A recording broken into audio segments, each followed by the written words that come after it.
Hallöchen Leute, schön, dass ihr wieder da seid bei einer neuen Folge im Hasenbau. Heute geht's richtig tief hinein in den Hasenbau und zwar zu dem Thema, was ihr wahrscheinlich alle schon kennt und eventuell ist es für den einen oder anderen auch schon ein wenig ausgelutscht, aber es geht heute um die guten, alten, altbewährten Kumpels von uns und zwar die Reptiloiden. Ob in der Politik, ja, in der englischen Königsfamilie, wo auch immer in Hollywood. Sie sind überall. Und warum ich überhaupt über das Ganze sprechen möchte, ist, dass ich dachte mir, es würde Sinn machen und es könnte ja mal ganz gut sein, diese ganzen Themen der Verschwörungstheorien, die es heutzutage alle so gibt, einfach mal zu beleuchten und mal zu gucken, wo kommt das eigentlich her? Wo haben die ganzen Sachen so ihren Ursprung? Weil die werden ja immer so plakativ benutzt. Ja, hier Reptiloiden und so. Und jetzt nicht darauf bezogen. Ich will damit nicht sagen, dass ich jetzt sage, dass es so ist, aber ich weiß auch nicht, ob es nicht so ist und ich bin wie immer allem sehr offen gegenüber und ich finde es einfach sehr spannend, mir das alles mal anzuschauen.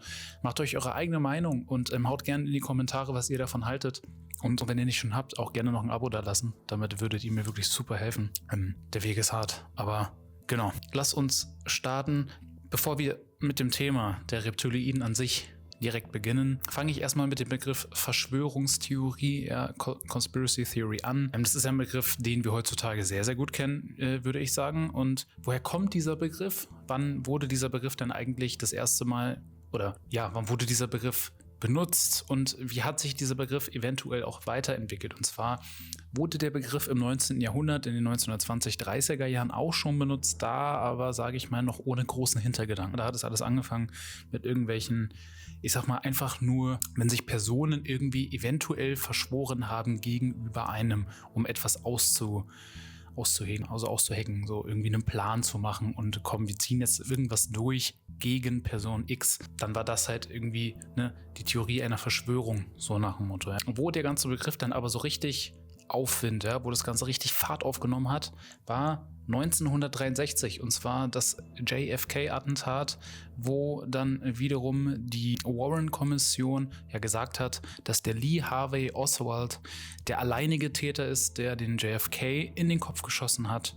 Und wer dann angefangen hat, das zu hinterfragen, zu sagen, ich habe das Gefühl, da könnte auch irgendwas anderes hinterstecken, der wurde dann von der CIA als Verschwörungstheoretiker, Conspiracy Theorist bezeichnet. Und zwar gibt es dazu auch ein offizielles Paper, das Document 103569, das 1967 veröffentlicht wurde von der CIA, in dem sie wirklich dazu empfahlen, den Menschen oder den Institutionen, den Medien nun den Begriff der Verschwörungstheorie zu nutzen, um eben Menschen, die dieses ganze Narrativ hinter dem JFK-Attentat in Frage gestellt haben, sage ich mal, als lächerlich darzustellen, als paranoid und ihnen damit zu sagen, ihr seid nicht fähig, kritisch zu denken, ihr dürft es nicht und wenn ihr das macht, dann schieben wir euch in eine Schublade.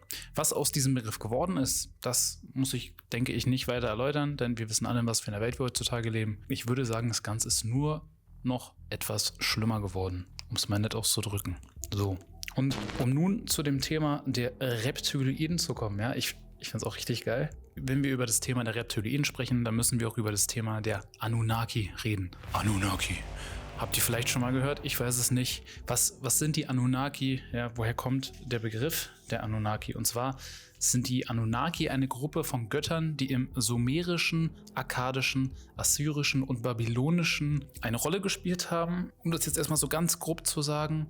Und die werden als, ich sag mal, ja, Kinder des Himmels bezeichnet und ihnen wurde ursprünglich eine niedrige Rolle zugeschrieben in den Texten oder in den Mythologien, die für Landwirtschaft und landwirtschaftliche Arbeiten, das Bauen von Kanälen zuständig waren, die dann wiederum, aber in späteren Texten, 12. Jahrhundert vor Christus, anscheinend aufgestiegen sind, wie man berichtet, und über das Schicksal von Göttern und Menschen entschieden. Also von irgendwelchen niederen Göttern zu höheren Göttern. Okay, lassen wir jetzt erstmal so stehen. Im sumerischen Text Atrahasis, ca. 18. Jahrhundert vor Christus, erschaffen die Götter einschließlich der Anunnaki Menschen aus Lehm, um sie als Arbeiter zu nutzen, nachdem die niederen Götter Igigi gegen ihre Arbeitslast rebellierten. Die Menschen wurden mit göttlichem Atem oder Blut, je nach Text, belebt. Was dann wiederum die Menschen von heute sein sollen, ja, wo man sagt ja so, wir haben ja die Seele und dieses Göttliche in uns. Und das ist jetzt erstmal so ganz grob, was so allgemein aus dem berichtet wird, was, ich sag mal, wir aus dem historischen Wissen, was wir von den Sumerern etc. haben, so ja zu entnehmen ist. Und jetzt kommen wir aber zu einer Person, die, wie ich sagen würde, was dieses Thema betrifft, der Anunnaki, eine viel größere Rolle spielt. Und zwar ist das der Zechariah. Und zwar hat der nette Herr ein Buch geschrieben, und zwar Der 12. Planet 1976. Und der wiederum sagt, dass er diese Steintafeln, diese ganzen sumerischen Schriften, die sind in so Steintafeln gehauen. Es gibt generell sehr wenig Menschen, die sagen oder von sich behaupten, sie wären wirklich oder hätten die Expertise, diese Steintafeln überhaupt entschlüsseln zu können. Dementsprechend hat dieser Zecharia Sitchin auch sehr viele Kritiker, da in diesem ganzen historischen Gebiet beim Entschlüsseln von Texten ja immer viel Freiraum zur Interpretation herrscht. Und naja, dementsprechend kann man ihm vorwerfen, er hat auf jeden Fall keine Beweise, die das Ganze untermauern.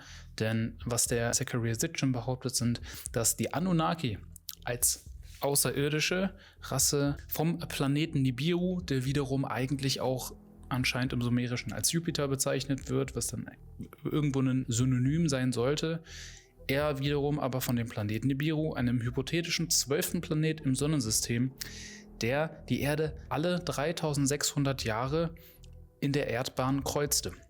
Sie seien vor etwa 450.000 Jahren auf die Erde gekommen, um Gold zu fördern, das sie für ihre Atmosphäre auf Nibiru benötigten. Ja, von wegen, ich weiß, es wird hier alles sehr, wir sind schon ganz weit weg, aber einfach mal, ist doch lustig, oder? Okay.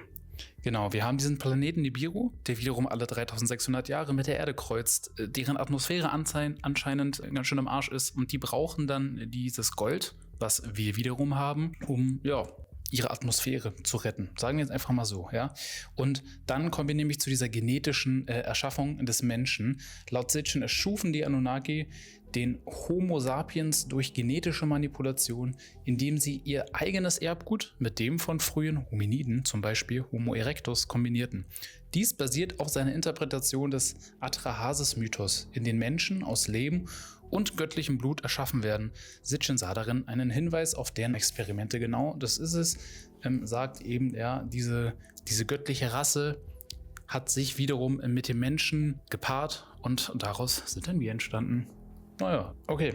Und die Kontrolle der Menschheit, sagt Herr Sitchin, dass die Anunnaki über die früheren Zivilisationen wie die Sumerer und Ägypter geherrscht haben. Und gewisse Anunnaki wie Enki, ich finde, den Namen hat man eventuell das ein oder andere Mal auch schon mal gehört, sind gutwillig gewesen, während andere wie Enlil die Menschheit unterdrückt hätten. So waren anscheinend alle auch nicht wirklich einheitlich. Und der Herr Sitchin sagt auch, dass dieser Planet Nibiru, Planet X wird er auch gerne genannt, durch dieses Kreuzen mit der Erde auf der Erdbahn immer wieder für apokalyptische Ereignisse, wie auch die in der Bibel beschrieben sind, ja, dafür sorgt, dass dieser Planet eben dafür sorgt, dass diese Katastrophen passieren und die durch Gravitationskräfte auf diesem Planeten ausgelöst werden. So, das ist doch jetzt schon mal geil. Also das sind ja schon mal einige Sachen, die da so in den Raum geworfen wurden. Ich finde, es ist einfach eine lustige Art und Weise, die ganzen Sachen zu erklären. Ja, ich kann ihm nicht sagen, der erzählt Bullshit, kann aber mir auch denken, der hat auf jeden Fall auch eine gute Fantasie, der Herr. Who knows? Sagen wir einfach mal, das Ganze ist so. Was kommt dann? Oder sagen wir einfach mal, das Ganze ist so. Okay, um dann aber weiter in die Moderne zu kommen, was dieses Thema der Reptiloiden betrifft, müssen wir die Legende im Bereich der Verschwörungstheorien dürfen wir nicht weglassen, und zwar David Icke. Wer ist David Icke? David Icke ist eine absolute Legende in dem Bereich der Verschwörungstheorien. Er ist derjenige, weshalb wir dieses Thema der Reptiloiden so kennen, wie wir es kennen.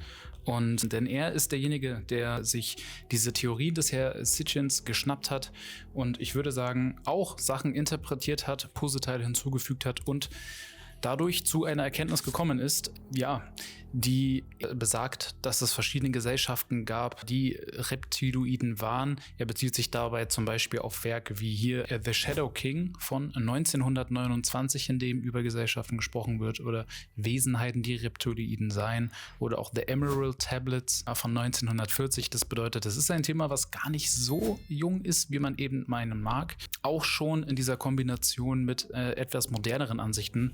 Und jetzt nicht nur bezogen auf irgendwelche mythologischen Geschichten von Urvölkern. Aber David Icke zum Beispiel behauptet, dass diese Anunnaki, von denen wir gesprochen haben, keine humanoiden Außerirdischen, sondern gestaltwandelnde, reptilienartige Wesen aus dem Sternenbild Draco seien und die dann wiederum eben mit Schuppen und Schlangenzungen und roten Augen durch die Gegend rennen und eben in der Lage sind, sich in Menschen zu verwandeln. Die Shapeshifter, wie wir sie kennen, ja, habt ihr vielleicht auch schon mal gesehen, wenn ihr mal so ein bisschen am Ding wart, ja, irgendwelche Videos mit einer Auflösung von einem Taschenrechner. Und dann macht man irgendwo in einem Frame Pause und sagt, da ist es, da sind die Reptiloiden-Augen, ich sehe sie ganz genau, da sind sie.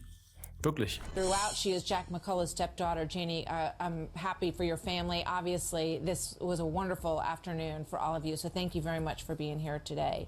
Er spricht auch von einer, ich sag mal, hybriden Blutlinie. Und zwar sollen die Anunnaki sich vor 500.000 Jahren mit dem Menschen zu einer hybriden Elite entwickelt haben, im Sinne der Paarung natürlich, und zwar die babylonische Bruderschaft. Und diese Blutlinie umfasst anscheinend historische Dynastien wie die Pharaonen, Merowinger und die modernen Eliten, die Rothschilds, die britische Königsfamilie, ja, US-Politiker, die Bushs. Ja, wer ist kein Teil davon? Das ist hier die Frage. Ja, es ist schon extrem. Icke sagt auch, dass diese Geheimgesellschaften, ja, Freimaurer, Illuminaten, wie wir sie auch nennen wollen, die neue Weltordnung im Endeffekt, Banken, Regierungen, die Welt lenken. Ja? Und sie ernähren sich energetisch von der menschlichen Angst, die durch Kriege und Krisen und satanische Rituale erzeugt wird. Und es ist interessant, weil ich finde, diese Theorie von ihm oder diese Punkte, die er da verknüpft, sind Themen, die es als einzelne gibt. Das Thema mit Satanismus, satanischem rituellem Missbrauch ist ein ekliges, düsteres Thema, muss ich wirklich sagen. Es gibt Psychologen, die dazu auch tatsächlich Artikel geschrieben haben oder Interviews geben, dass es bei Kindern durchaus rituellen Missbrauch gibt. Das ist eigentlich jetzt auch kein, ich sag mal, komplett neues Thema, aber es ist ein sehr ekliges Thema und man muss da wirklich tief reingehen, und wenn man es aushält, gibt es da einiges zu finden. Es ist wirklich abartig, was da passiert, und dementsprechend so oder so sind das Themen, die es gibt. Ob es wiederum was mit Reptiloiden zu tun hat, who the fuck knows? Ne? Keine Ahnung. Womit er das Ganze auch verbindet, ja, ist zum Beispiel auch die biblische Schlange oder auch die Schlange im Hinduistischen. Es gibt ja verschiedene Schlangensymboliken, so in den alten Kulturen, auch in dem Symbol der Medizin von uns heutzutage geht die Schlange hoch. Er sieht da überall Parallelen und deutet das als Hinweise darauf, dass eben das Reptiloidische mit uns etwas zu tun hat in der Geschichte, und redet natürlich auch von Untergrundbasen, die es gibt, wo die Hopi-Indianer auch von sprechen sollen, und es ist auch das kein neues Thema, das Bereich der, ich sag mal, Untergrund-Tunnelsysteme. Weltweit ist ein riesenspannendes Thema. Ja, da gibt es auch einiges zu sagen. Wir wissen natürlich nicht, wofür sie gebaut wurden, wie sie gebaut wurden teilweise und ja, was war der Zweck des Ganzen. Auch da wieder spannende Zusammenhänge, die er zu erkennen scheint. Und David Icke ist wirklich, muss man sagen, auch noch heute aktiv. Ja, der ist sehr extrem in seiner Ansicht, dass alles kontrolliert ist, alles ist Plan, und ihr könnt da gerne mal nachschauen. Der Herr sieht wirklich alles, was passiert ist, als Plan des Ganzen, ja. Also auch was mit Präsidentschaftswahl und Elon Musk und Transhumanismus, der ist extrem, ich sag mal, überzeugt von seiner Meinung und versucht, diese unter die Menschen zu bringen und schreibt dementsprechend seit Jahrzehnten Bücher. Ich finde es aber auf jeden Fall interessant, dass er seit Jahrzehnten konsequent an diesem Thema festhält. Und ja, das ist schon beeindruckend, dass so ein Mensch sich, selbst wenn es Bullshit ist, auf jeden Fall einem Thema so krass widmet. Und genau, um langsam aber mal zum Ende des Ganzen zu kommen, kommen wir jetzt aber zum letzten und meiner Meinung nach fast spannendsten Punkt, denn das Gottesmolekül, ja, DMT, wenn ihr noch nicht davon gehört habt.